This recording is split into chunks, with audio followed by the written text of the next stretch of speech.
Aquí ves el ídolo real, una versión miniatura que se pondrá en el monte del templo en el futuro. Esto fue creado a principios de los años 2000 para Charles, años después de que se publicara la primera edición de El Anticristo y el Kepetí en 1998. Lo empecé en 1987 y he aquí que años después llega la abominación que causa desolación. Pero todavía no está en el monte del templo y aún no hay un lugar sagrado donde ponerlo en el monte del templo en Jerusalén. ¿Cómo sé que es esa estatua? Volveré a eso. Pero algunas de las características de este ídolo son que tiene el rostro de Charles, explícitamente como el rostro de Charles. Representa a Charles flotando sobre una multitud de humanos que lo miran hacia arriba como el Salvador del mundo. Entre comillas, el pedestal de esta estatua está inscrito con las palabras Salvador del mundo, con la ortografía británica SAVIOUR del mundo. El artista y el gobierno brasileño que encargaron esto fue el gobierno brasileño de Tocantins. Estaban proclamando a Charles como el salvador ambiental del mundo, de ahí el mármol verde en la base. Y una de estas personas debajo está sosteniendo una botella de vino. Vino tinto, oficialmente, según la descripción de la estatua.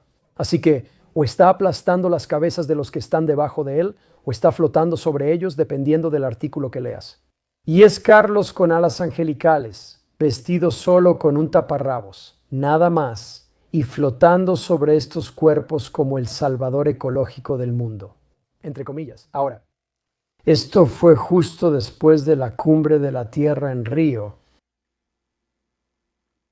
Esto está documentado en la primera edición de El Capital del Anticristo. Creo que sí, porque fue justo antes de que se publicara ese libro, pero en la cumbre de la Tierra en Río. Esa fue la primera vez que hubo un ecofascista global relevante. Fue el primer acuerdo de agenda climática en la historia. A Charles se le atribuyó personalmente, incluso por líderes globales como Al Gore, el éxito de esa cumbre. Él fue señalado específicamente, y esa es la razón por la que este monumento fue encargado por un gobierno estatal brasileño después. ¿Por qué fue señalado? Porque organizó, convocó y realizó reuniones a bordo del yate Real Britannia antes de que fuera retirado de servicio. Él presidió reuniones para discutir los temas a tratar en la cumbre de la Tierra de Río previamente. Así que Al Gore, el presidente de Brasil y otros líderes mundiales dijeron que la razón por la que la cumbre fue un éxito fue gracias a Carlos.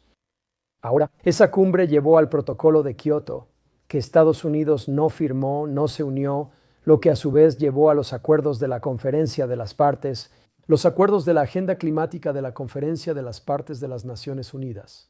Posteriormente, el más significativo de esos fue el de París, y creo que fue en 2015 París, Francia, hasta el más reciente. En esa reunión en París hubo la mayor concentración de líderes internacionales en la historia en un solo lugar. Aún hoy en día, más de 150 jefes de naciones y más de 190 líderes globales en total. Por ejemplo, Barack Obama estuvo ahí, en Francia. Uno pensaría que el líder de Francia habría inaugurado el evento y dado el primer discurso, quizá porque él fue el anfitrión, ¿verdad? O si no él, tal vez Barack Obama, porque es el líder de la nación más poderosa del mundo. En ese momento, ya sabes, aparentemente, ¿por qué no él? O tal vez Al Gore. Porque la gente piensa en la agenda climática o en la estafa climática, como quieras verlo, y piensan que Al Gore debe ser él. ¿Por qué no él? Él estaba ahí. En realidad fue Carlos quien inauguró el evento y dio el primer discurso. ¿Por qué? Y en el centro del grupo, en la foto después, ¿quién está en el centro, en la posición de prominencia bajo el letrero de París? Carlos, nadie más. Él estaba en el centro de todos esos líderes mundiales en la foto, justo en el centro. Así que hay una razón para todo eso. Y esta estatua, por cierto. Revelación, disculpa. Génesis 3:15.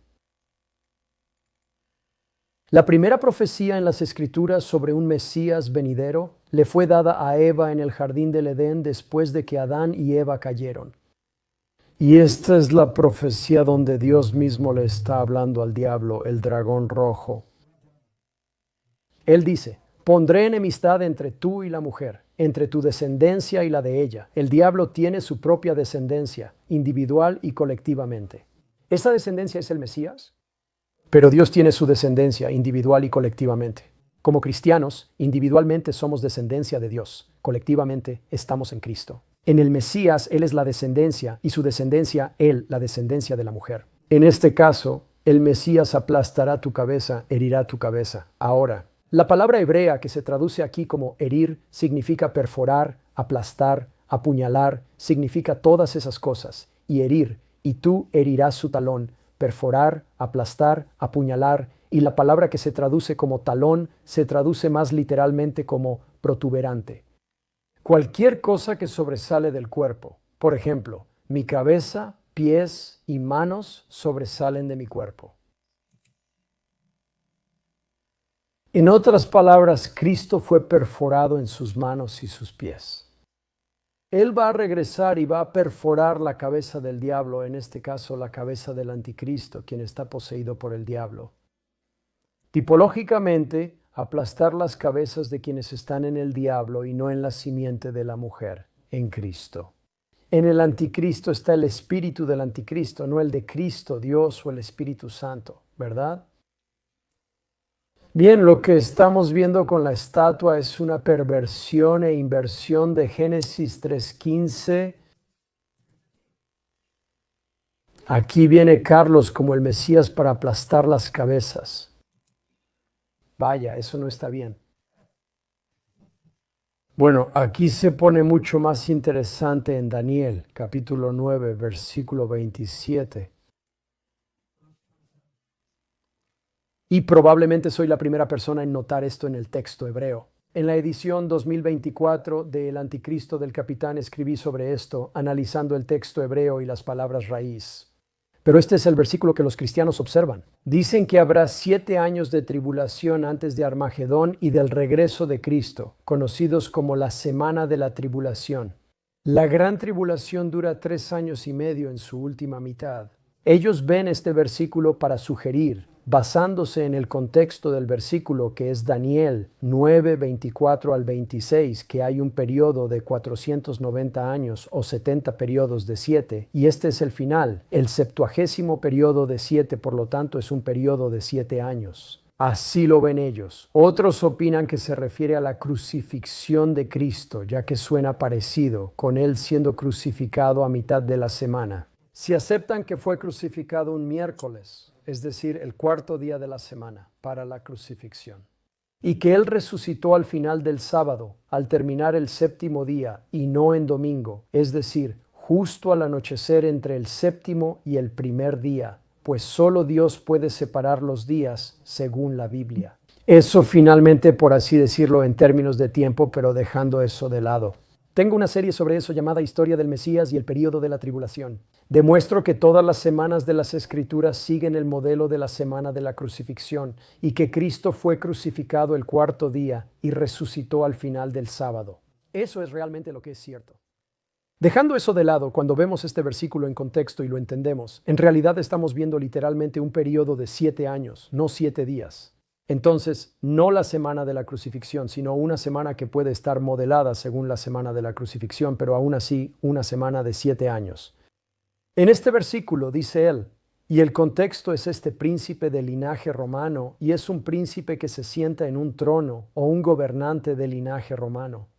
En este caso es el anticristo, ese cuerno pequeño ante los ojos del hombre en el capítulo 7 de Daniel. Entonces él confirmará, y la palabra hebrea ahí es gabor, que significa hacer fuerte o fortalecer, o imponer o hacer cumplir. Entonces, en otras palabras, no es necesariamente algo con lo que Israel estará de acuerdo. Mucha gente piensa que el anticristo va a firmar un tratado con Israel. Así lo reconoceremos. Eso no es bíblico ni es lo que dice la Escritura. En cambio, él va a llegar y bajo su mando. Este tratado, este pacto, va a ser impuesto o aplicado a las partes. En otras palabras, les guste o no les guste. Así es como es.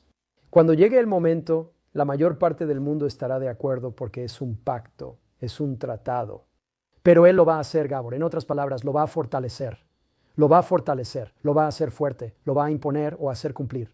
¿Sabías, Sean Atwood? En el significado de la palabra inglesa Charles, El nombre es hombre fuerte o hacer fuerte. No, sí, ese es el significado del nombre Charles, así que hacer fuerte o fortalecer. Un pacto o un tratado con muchos. En hebreo es Lea Rabim, y Rabim es la palabra hebrea para muchos. Pero tiene la misma raíz que Rabinovich. Yitzhak Rabin, quien firmó los acuerdos de Oslo, Oslo I y Oslo II, y fue asesinado justo después de Oslo II. Eso es otra discusión completamente diferente, y no voy a entrar en eso hoy. Documento esto en el libro y en una próxima serie de varios volúmenes llamada Israel, Paz y la inminente Gran Tribulación. Amigos, aún tengo muchos libros por publicar, la mayoría en los que llevo más de una década trabajando, así que saldrán pronto uno tras otro. Va a ser como una explosión de libros míos todos de golpe, pero en el libro del Anticristo y Cupetti y en esa próxima serie de varios volúmenes. Señalo eso. Todo el falso proceso de paz en Medio Oriente ha estado bajo Carlos desde el principio, remontándose al Acuerdo de Londres de 1987 entre el rey Hussein de Jordania y Carlos. Eso está en mi libro, el proceso de Oslo, la hoja de ruta y el cuarteto. Esa es la etapa actual, hoja de ruta y cuarteto. Aparte de la iniciativa de paz saudita que está relacionada con los acuerdos de Abraham, todo eso ha estado bajo Carlos y personas que le reportan directamente a Carlos hasta el día de hoy. Menciono esto solo para dar contexto a este versículo y al pacto que impondrá Carlos como el anticristo. Todo esto está documentado en mi libro. Yo traigo pruebas y como han visto hoy no digo cosas sin evidencia, traigo pruebas bíblicas. Cada cosa que digo está documentada con notas al pie y las fuentes originales. En cada libro que publico nunca digo nada sin dar la fuente y hago que sea verificable. Entonces, regresando a esto, el texto hebreo aquí, donde leemos en nuestro inglés aquí. Y sobre el ala de la abominación estará aquel que desola. Ahora, en los evangelios, en todos los discursos, Cristo habló sobre la abominación desoladora, basado en este versículo. Cuando veas que está donde no debe, los que estén en Judea huyan a las montañas. En el desierto. Básicamente eso es lo que dice en todos los discursos en los evangelios, refiriéndose a esto aquí. Pero la traducción aquí en inglés en realidad es muy pobre. Y de lo que realmente está hablando el texto hebreo no es solo de un ala o extremo de un futuro templo o lugar sagrado. Está hablando de un ídolo con alas extendidas en el texto hebreo, que en realidad solo está vestido con un taparrabos. Eso también está en las palabras raíz hebreas del texto de este versículo, y no puedes verlo en la traducción al inglés. Así como no puedes ver el sistema de numeración para calcular el 666 en Apocalipsis 13:18 en una Biblia en inglés, aunque el texto griego especifica el sistema que se debe usar, de la misma manera, el texto hebreo en realidad está describiendo una estatua con alas extendidas, vestida solo con un taparrabos. Esto es importante, no solo porque el nombre Carlos aparece en el versículo, sino también porque ahora hay una estatua. Desde principios de los años 2000 ha existido una estatua de Carlos que lo muestra con las alas extendidas, vestido solo con un taparrabos. Pero es significativo porque esa estatua históricamente está inspirada en las estatuas de Júpiter para los romanos y de Zeus para los griegos. Y una versión de esto fue colocada, en este caso de Zeus, en el lugar santo del templo que Antíoco IV, llamado Epífanes el Grande, profanó en el siglo II a.C., durante la época de los Macabeos, en la época de los Macabeos, de donde obtenemos Hanukkah. La fiesta de la dedicación aparece en el Antiguo Testamento, entre los testamentos y también en el Nuevo Testamento. Cuando el templo fue purificado después de que Antíoco IV profanó el templo y sacrificó un cerdo en el altar, y según algunos relatos él puso un ídolo de Zeus ahí en el lugar santo. Exactamente lo que se describe en Daniel 9:27, solo que en el caso de Daniel 9:27 es más adelante en la historia.